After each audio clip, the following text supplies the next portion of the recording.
guys, so this is going to be a little bit of a different video. Today I am not going to have any visuals, it is just going to be completely audio.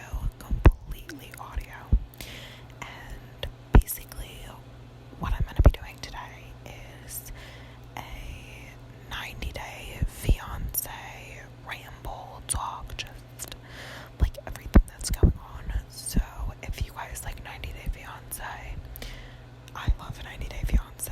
It's like the most ridiculous and funny, full of drama thing that I've ever seen.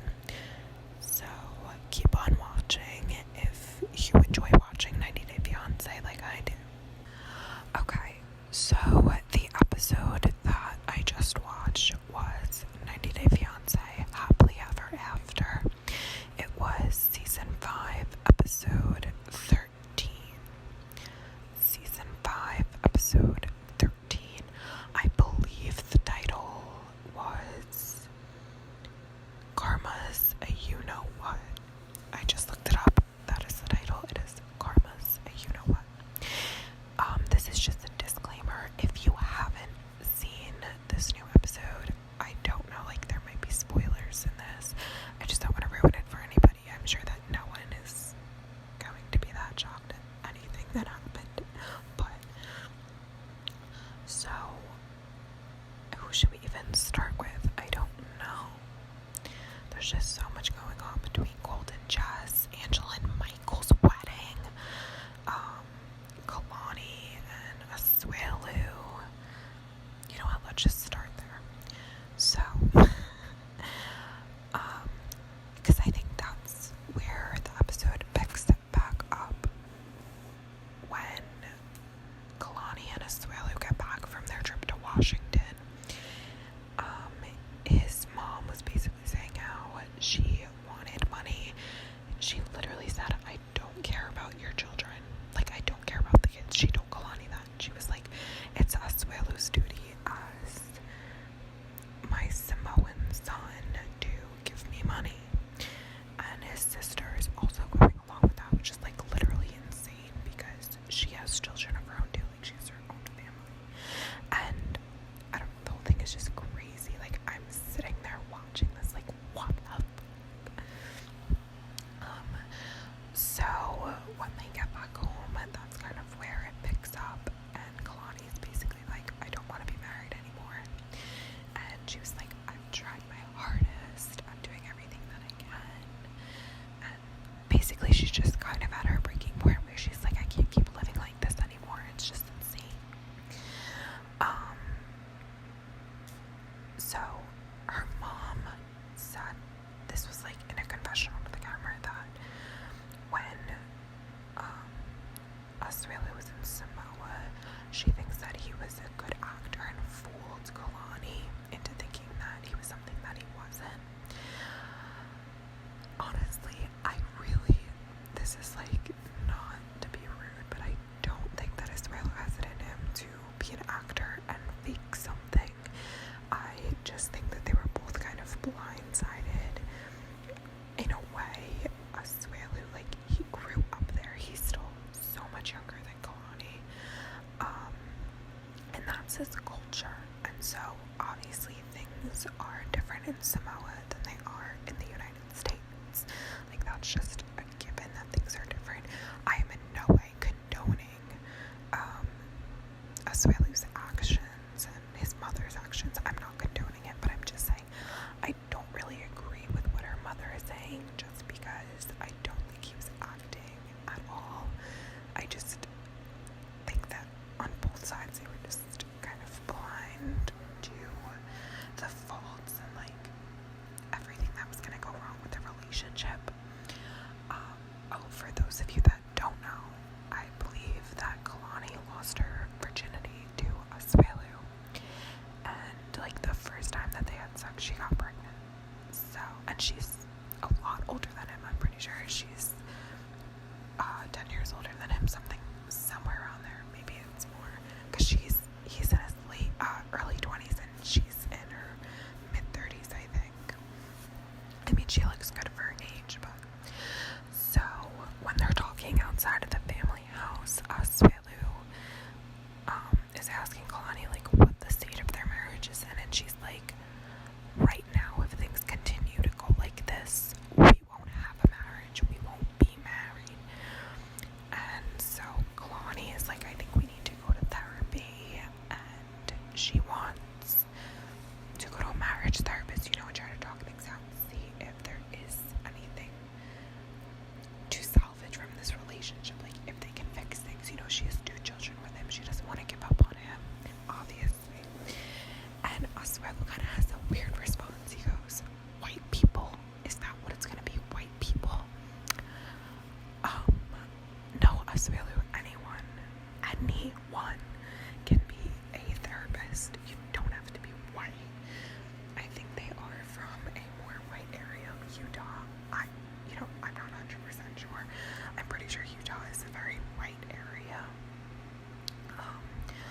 But he asks for a male Samoan therapist in Utah.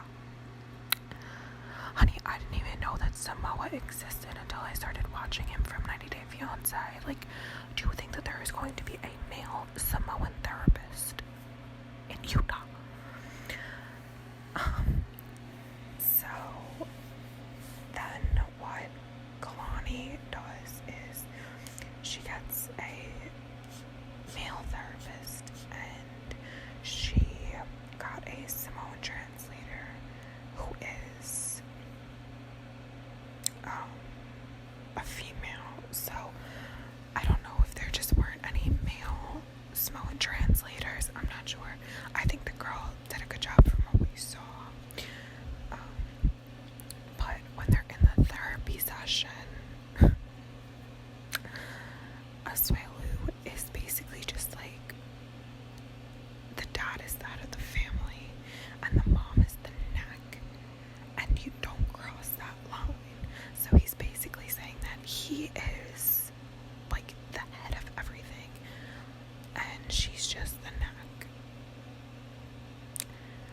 So Kalani is basically like, he thinks I'm his property. I'm not your property. And Asuelu is not understanding the fact of why that bothers Kalani so much, and he thinks that that's disrespectful to him, like her response and her not wanting to do what he says. But it's not. Like, Asuelu honestly acts like a child. Kalani has 3 children. Asuelu is one of those 3 children. I always feel like he gets mad and he'll like curse her out, but then he gets mad when she says stuff about his family, and he'll go and say like all this shit about her family and her and stuff, and it's just, I don't know. So I'm pretty sure that the therapist gave them homework where he was like, just write down what you want each other to have and like what your responsibilities are in the marriage and in the house. So like, Asuelu take out the garbage, for example, something like that, or Kalani do the dishes, just something like that, which I'm pretty sure Kalani does everything, and taking care of the 2 children, and Asuelu has a part-time job as a smoothie boy. But okay. So that's pretty much all we see of Kalani and Asuelu in this episode. I just think that the whole situation is kind of stupid, because Asuelu, at first, when they were in the hotel in Washington, Asuelu was like, yeah, that's not right of my family to do that. And then Kalani says something about his family, because his mother literally said, I do not care about your children, like, I don't care if they die. And so then all of a sudden Asuelu like flipped a switch, and he was on his family's side, and he left. So I really feel bad for Kalani, because I feel like she is dealing with a child, and she kind of feels trapped in the marriage just because they have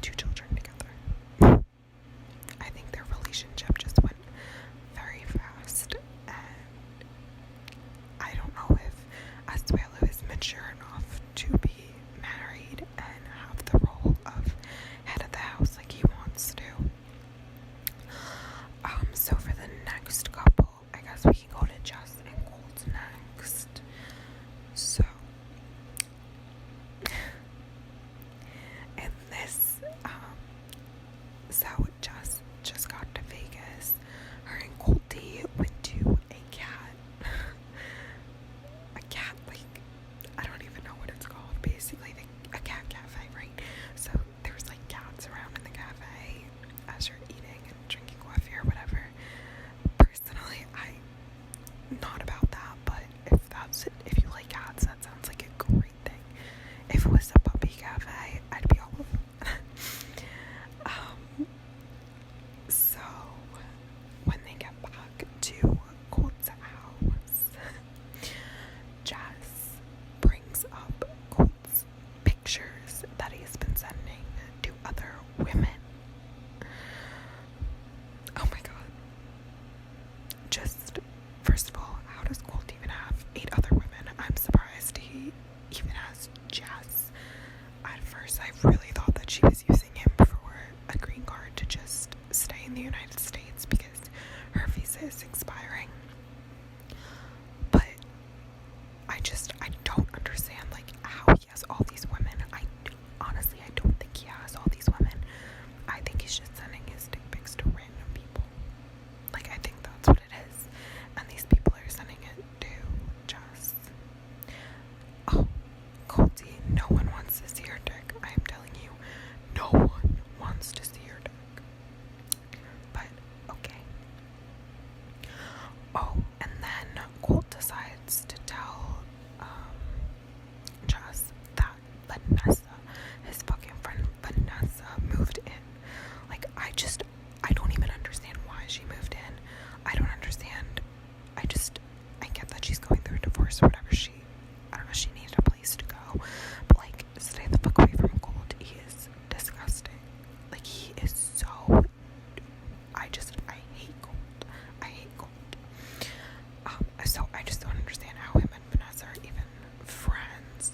Jess thinks that they're sleeping together. I highly doubt it. She seemed too good for him.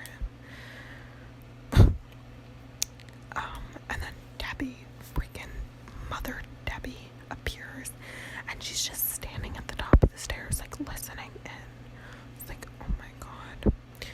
But she does say that she feels sorry for Jess, but then she backtracks and she's like, I think Jess brought this upon herself, and she defends Colt. Yeah, okay, blame the person who was cheated on, not your son, the freaking cheater, spreader of dick pics. I don't know. Then Colt, like, does this. I don't know if anyone else noticed this. Colt, like, grabbed her in for this hug when he's like, I'm sorry, I wasn't a very good boyfriend. I'm sorry, I wasn't a very good boyfriend. Like, ew, you're actually disgusting. Like, you're not, please, you're not boyfriend and girlfriend. Ew. I actually gonna throw up. So then later on in the episode, we see Jess and Larissa meet up. They're basically talking about how small Colt's dick is, and just thinks, or she told Larissa that she thinks that Colt was using her to make Larissa jealous, and being like, oh, I have another Brazilian girl, like, whatever. I don't know. And then Larissa's like, I feel like he wants to be a pimp, but I don't know if they understand what a pimp means. Pimps don't send pictures. Pimps just... Okay. Anyway. But then Larissa gives us some new news that Colt and Vanessa were, like, I don't know, something about a Groupon. I forget what the Groupon was for. But they had, like, they were in, I don't know, they had something going on when Larissa and Colt were married. And she said it had, like, a very flirty note on it. I don't remember what the Groupon was for, but I don't know. And Larissa was just like, I'm sad that Colt is lonely. But Colt isn't lonely because Colt has all those women that he's been sending his dick pics to. So, I don't know, Larissa. Oh,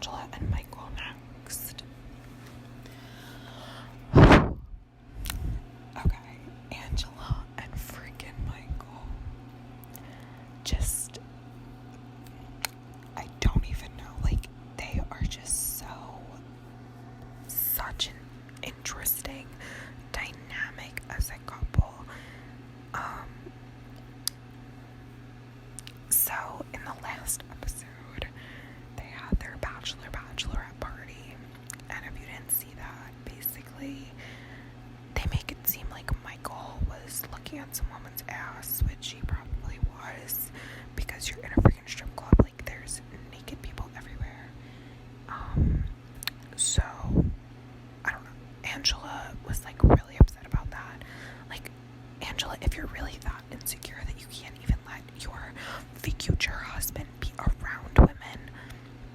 Like, this happens all the time. She can't let him be around any other women but herself. Like, if she's that insecure in her relationship with Michael, then there's something wrong. And I get that she's older and, you know, she's like, I'm not as pretty as these young girls, but that's no excuse. If you guys are in a loving, committed relationship, then you have nothing to worry about. And I feel like she does overreact all the time. But in this episode, Angela gets so emotional, and I really feel bad for Angela. You know, some people were hating on her flower bouquet and everything. I personally think that it was a really sweet gesture. She wanted to include her family. You can tell how much she cares about her family.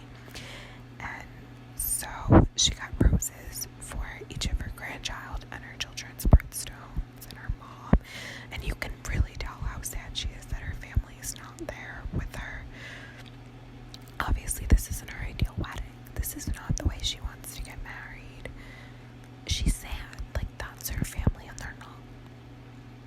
They're not there. So, I do feel bad for Angela. I hope that the wedding goes well. But, oh my gosh, one funny thing, I just remembered this. So she asked Michael to make her a drink, and Michael puts freaking hot sauce in a cup. Like, Angela is drinking a straight hot sauce. Oh my gosh. But her bouquet was cute, and Michael's just like, don't worry baby, I love you, like, I got you. And then the next day is the morning of their wedding, and when all of a sudden they were like, today's the wedding day, I was like, holy shit, it's already happening. Like, this has been such a long journey for them, I feel like, and now they're actually getting married.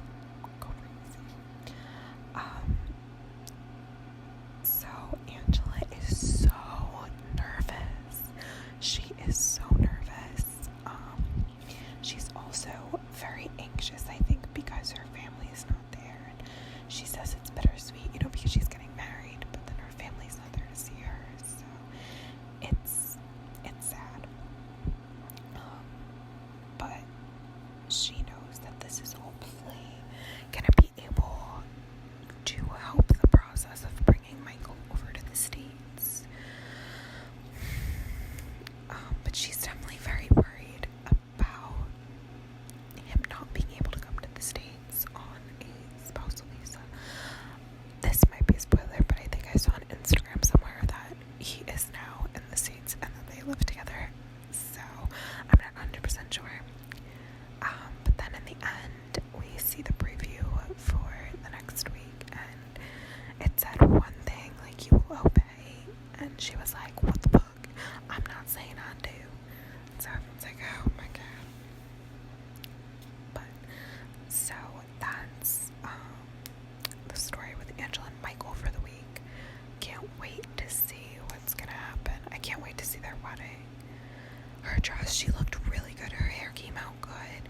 Her dress looked good except for a freaking bra. Like, I don't know why she wouldn't have. I don't know. She decided to wear a turquoise bra, but, you know, Angela, you do you. Oh. Oh my god. Elizabeth and Andre. The way she pronounces Andre, like, girl, stop. So, I don't even remember how their story starts off. I think, so in last week's episode, her sister, her brother, and her dad meet up with Andre's friend that worked with him in the police force, and they're kind of talking to him, and he basically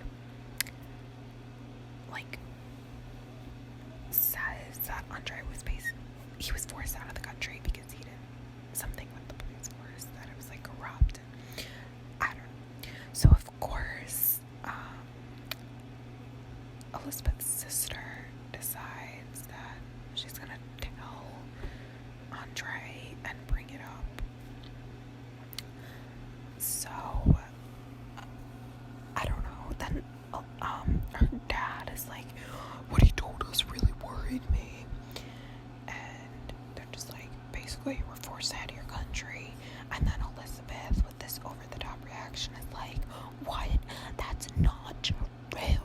Tell them that that's not true. And Andre is just like, there's so much corruption, and he was gonna be set up if he didn't flee the country.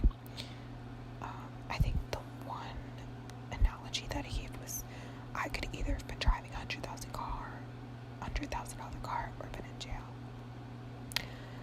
And then afterwards, Elizabeth's brother and dad are like, yeah, I mean, you know, but I just don't feel like we're getting the full truth. Like, what else do you want?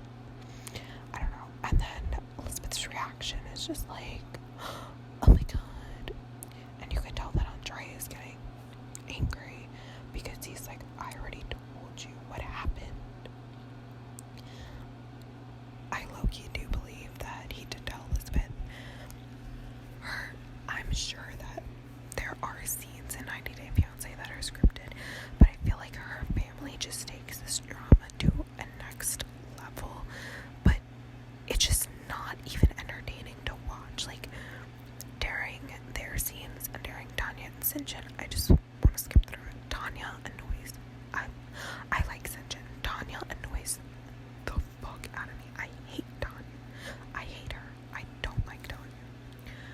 But, I don't know. It was just kind of weird, the whole thing. I don't know. But then they, like, I don't even know where they go. I don't know if they're in an apartment or what they're in. And Elizabeth is like, I will not marry you without knowing the truth. Like, but you're already married. Like, you are married already. And Andre basically just keeps saying the same thing. Like, how he had to leave and how... And she's like, well, how are you here now? And he's like, I took care of everything. Like, whatever. And then she's just like, oh. She just says, like, you should have just told me that from the beginning. Like, I was hiding this. You'd be like, what the fuck? Like, oh my god. I don't know, she's like overreacting and a bunch of stuff. Like, I get, yeah. I think he told her already though, and I think that she's just making it like, I think that they're making him out to be the bad guy just for more airtime. So, that's just my personal opinion though. But, we'll see. I don't know. Okay, so next, my other favorite couple, Tanya and Sinjin. Just kidding. I do not like them together. I think Tanya is controlling and bossy, and she overreacts, and I don't like her personality, like, just everything about her, I don't like. But after, like, her whole breakdown, like, insane, like, she kind of had a manic state, they go somewhere, like, out to dinner with Sinjin's family, and Sinjin's mom and dad were like, we saw the real you last night, and they were both just like, we felt hurt. And then Tanya basically just tries to blame Sinjin for everything, and was like, I just feel like Sinjin told me that he's gonna do all this stuff, and I don't see any progress. Like, I don't want to be such a struggle. And then her dad, not her dad, Sinjin's dad said something that is just so true. He was like, if it ever gets to the point where you guys end up arguing more than loving, then the warning signs should go off. Like, you're not in a marriage to argue and fight all the time. You're there to love each other, which is so true. And I feel like just everything with Tanya in this relationship, I don't that she had to tell Sinjin, like, I don't feel that you're my soulmate. My first love was my soulmate. You're not my soulmate. Like, what? I don't get it, but just so everything about Tanya, no. Oh my god, wait, I can't believe I forgot about that. Paul and Karini. So, Paul takes Karini to a sewage plant. Paul takes Karini and his baby to a sewage plant. He calls it a poop water facility. And he's telling this to Karini, like, so proud. And she's just like, what the fuck? And he just keeps dissing Brazil and is like, America is so much better. Like, look at this water thing. And Karini's like, you would always talk about the poo-poo water in Brazil. And it was just like the most ridiculous thing. They're going on a tour of a sewage plant. The guy that's giving the tour is like, what the fuck are they doing here? Karini's like, get me the hell out of here. The poor little baby. And the reason why they went on the tour was so Paul could hopefully get a job. He doesn't tell Karini that. But he was like, maybe if I bring my wife and my baby, that I'll have a better chance at getting a job. Like, bitch, no, you didn't. I don't know. He's like, well, I have a criminal record, so it's hard to get a job. There's plenty of opportunities for people with criminal records to get a job. So I just don't think he's trying hard enough. The funniest thing was when he was sitting in front of his windows that were covered with garbage bags, telling Karini that he provided her with everything. And Karini, who is not wrong, was basically just like, I gave you 2 months. That was my ultimatum, to find work. And he didn't find work within the 2 months. And so she met with an immigration attorney and basically went over what her options were if she could take Pierre without Paul back to Brazil. And, you know, she doesn't exactly want to give up America, but she, like, Brazil is her home. That's where her family is. Paul's not really helping out. I think Paul's mom definitely loves the baby, but Karini just doesn't feel as comfortable as she does around her family. She doesn't speak the language here, and so she just felt like it's best for her family if she goes back to the States. I just think that, I don't know, like, I just don't understand Paul. He's so lazy. He makes his mom pay for the dog food. Like, did you see that he has 2 or 3 huge German shepherds? It's a lot of food for those dogs. He needs to take care of them a lot. And, I don't know. It's just such an interesting, weird situation. And I know that he has a lot of legal battles going on now with Karini. I think she's claiming that he was abusive.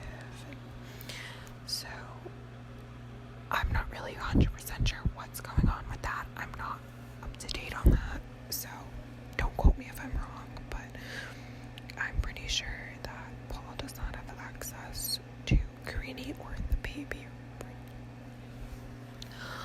Oh wait, one other thing that I forgot to mention about Tanya and Sinjin. I completely forgot about this part, but Tanya and Sinjin went out for drinks with Sinjin's former roommate, who Tanya actually lived with for a few months, I think. And she starts off with, like, how many red flags there were back then, and like back in the early days of dating him. And she was like, why did I even stay? Blah, blah. And one of his friends was like, Sinjin has always been completely honest. You saw it, and you chose to ignore the red flags. relax. Like, Sinjin has always been the same. He hasn't changed. And Tanya just, ugh. But, both of them stick up for Sinjin and are just like, Tanya, you are a control freak. She doesn't have any patience, and of course she starts crying to try and get sympathy, but no one gives it to her because she's so fake. And they both start screaming at each other. Well, she starts screaming at him, and she goes, how can I be a housewife for someone who doesn't want to give me a house? So how can you love that about me? Get your own fucking house then, bitch. And so Tanya ended it with, she needs to do some thinking about what the future with Sinjin is going to look like. Whether Sinjin will be in the future or not. I don't think they last. Hopefully they don't last. That is, I think Sinjin needs to get away. I think that relationship is toxic for him.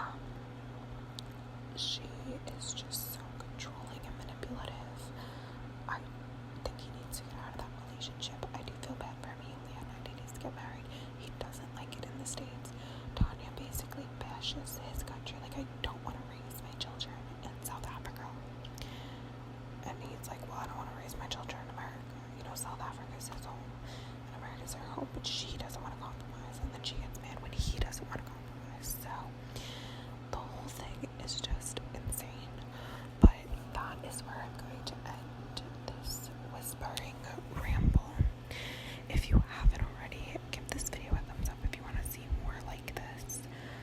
Hit that subscribe button for more content like this. Comment down below if you want me to do any more shows like this. And let me know what you think about just the audio instead of the visual. For me, I do like just putting my headphones in and having my phone off. Like, I don't really love looking at a visual, so, you know, if I'm trying to sleep or just focus on something else and just use it as background noise. So I don't know, let me know what you guys think. And yeah, so I will see you